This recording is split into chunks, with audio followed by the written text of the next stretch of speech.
service on the 25th of this month.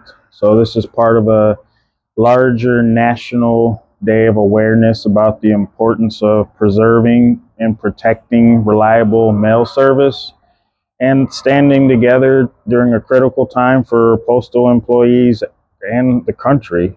Quality service is more important now than at any time in recent history, with hospitals and clinics closing all over. It's more expensive to get necessary items like medicine. Amazon, FedEx, UPS all use us to deliver those items to areas where the cost is too much for them to want to take. So we need to protect us for that reason as well. In those areas, the pay needs to be commensurate with the job. So UPS, FedEx, Amazon, they're in their trucks for majority of the day, where we're out of our trucks from anywhere from 15 minutes to an hour at a time, depending on where you deliver. And so we want to give better, more reliable service to the public, because we are public servants. But in order to do that, we need a contract that not only retains employees who've been here for a long time, but also attracts new employees, because we also have a wave of retirements coming on with the generation before me. And so we need to attract high quality employees, and the best way to do that is with money. Now, we understand and appreciate that in recent year or so, the post office has put a better demand on the environment, especially in a place like Rockford, to give more training for new hires. But money talks. So that is not something locally they can do, but nationally, that is something we need, because places like Dixon, which isn't too far away from us, the Amazon doesn't really see that as a cost value for them to deliver, so everything falls on us, and we're overworking our employees to exhaustion. 10, 12-hour days, 60 plus hour weeks. Both city and rural are doing their best, but when people are overworked, and it leads to a high turnover rate, and we are trying to avoid that. Places like Dixon are all over the country that the quality isn't what it used to be, because we can't retain people, and people are retiring early to take higher paying jobs, honestly.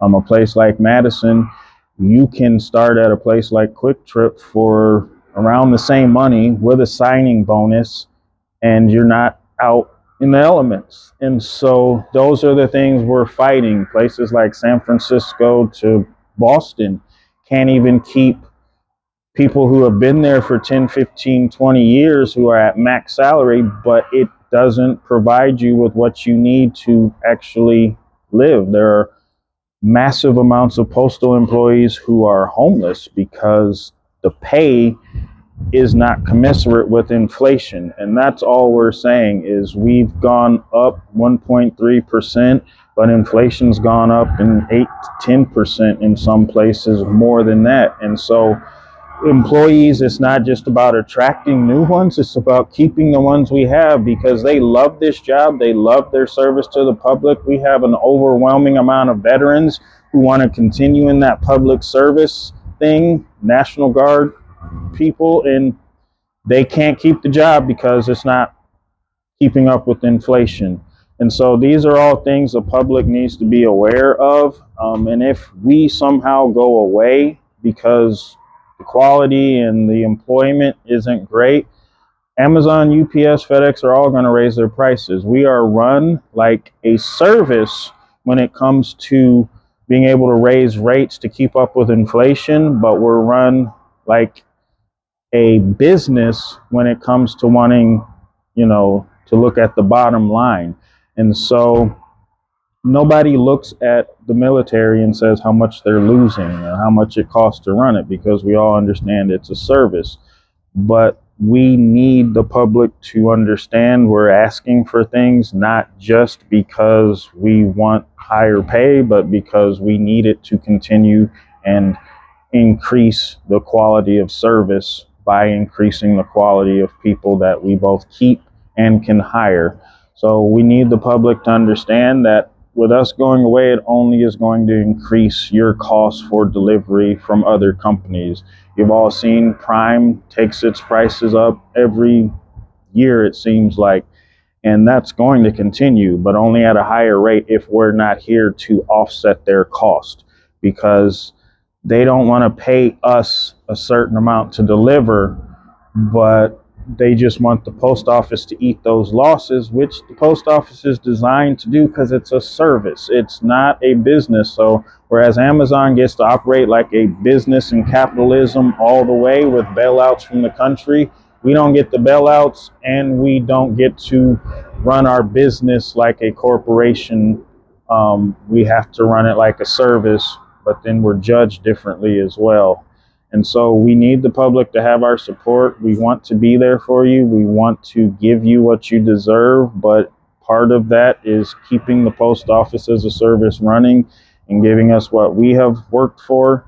And we need your help. So it's about raising awareness, about bringing people to the understanding, and to tell you that we want to do better for you. We want to be there for you, but this is one of those times we need you here for us, to continue to keep Congress informed, to stay on our side and have our backs when we need them, and also to let the public get behind us as we try to help sustain the post office for years and generations to come. And we need public awareness, and we need public support. So I appreciate all of you who came out. I appreciate you giving me this time. So we will continue to rally and give information and to be there for you, but we need you there for us as well. We want to continue to be public servants because that's what we love.